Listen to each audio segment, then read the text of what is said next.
Welcome to Motoring Northwest with me, Mark Stone, and the latest specification, Jeep Renegade Trailhawk. It's the Jeep that saved Jeep, and it could well be the Jeep that saved Fiat. Now, everybody thinks Jeeps are as American as Mom's apple pie. Well, I'm sorry to disappoint you folks, because this is the first Jeep not made in America. It's actually made in Fiat's Melfi plant over in Italy, and it sits on a Fiat 500X platform, and under the bonnet, in the case of this one, is a 170 brake horsepower, 350 newton meters of torque, Fiat multi-jet diesel. But that said, there's nothing inherently wrong with it. It goes very well. 9-speed automatic gearbox, high ratio, low ratio, hill descent. You can leave it in auto if you want. You can put it in one of the modes, mud, sand, rock, or you can do it yourself, which anybody who does four-wheel driving will do it themselves because they tend to prefer it that way. Hill descent works very well, as does the transmission. Now, the interesting thing about this is they are an unusual shape. They're about as cubic as they get. They are unusual. You will either love them or hate them.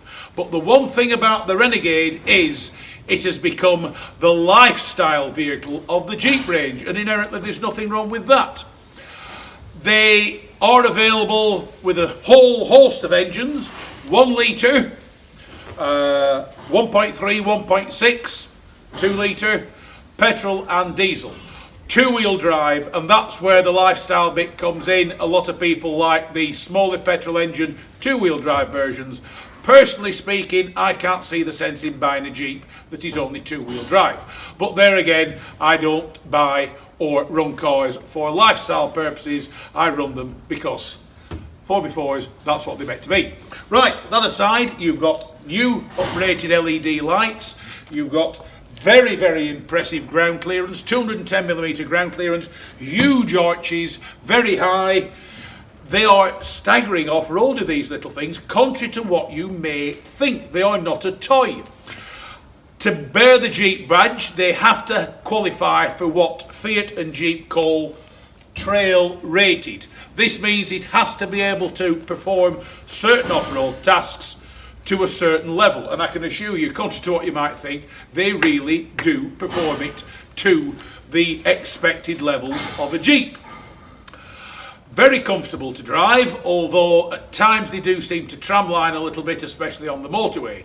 Good clear instruments, huge screen in the middle, excellent sat-nav. If I had a criticism about the cab layout, though it's a good, practical and comfortable, typical Jeep, typical off-roader, some of the controls are very low set, and at times you do struggle. You have to take your eye off the road to find them. But that aside, it seats 5 in comfort. It holds plenty of luggage. You've 523 litres with the back seats up, 1,438 litres with the rear seats folded.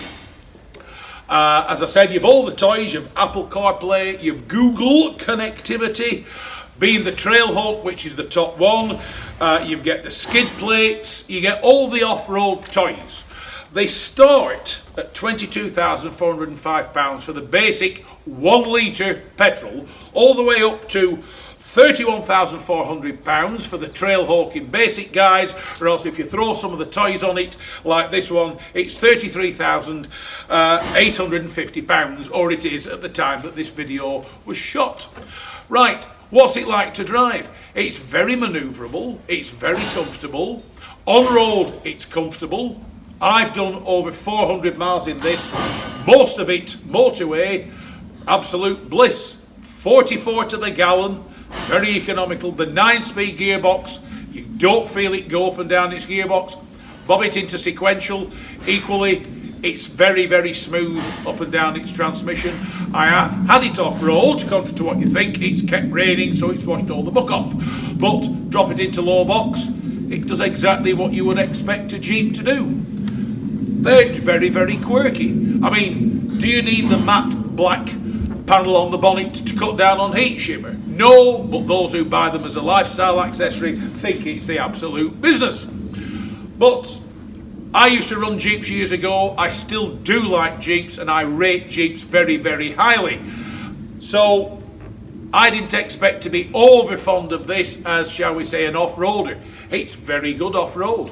They're not a bad price given the current price of cars in general. So if you're looking for a trendy little motor that is actually very, very good, yes, as I said, you can buy the little 1000cc 1 litre. If that suits you, great, knock yourself out. But for me, go and get the top of the range Trailhawk. You don't need the accessories on it, but everything it comes with as standard, it's all there. It makes living with the Jeep Renegade Trailhawk very, very entertaining, very, very comfortable. It's nice to drive, it's economical, 170 brake horse, it's more than sufficient power, and 40 odd to the gallon, up down the motorways. It's been a pleasure to have driven it about. Right, look out for my full written review on motoringnorthwest.com, or listen out for the review on the Backseat Driver Radio Show, Drystone Radio, 103.5 FM.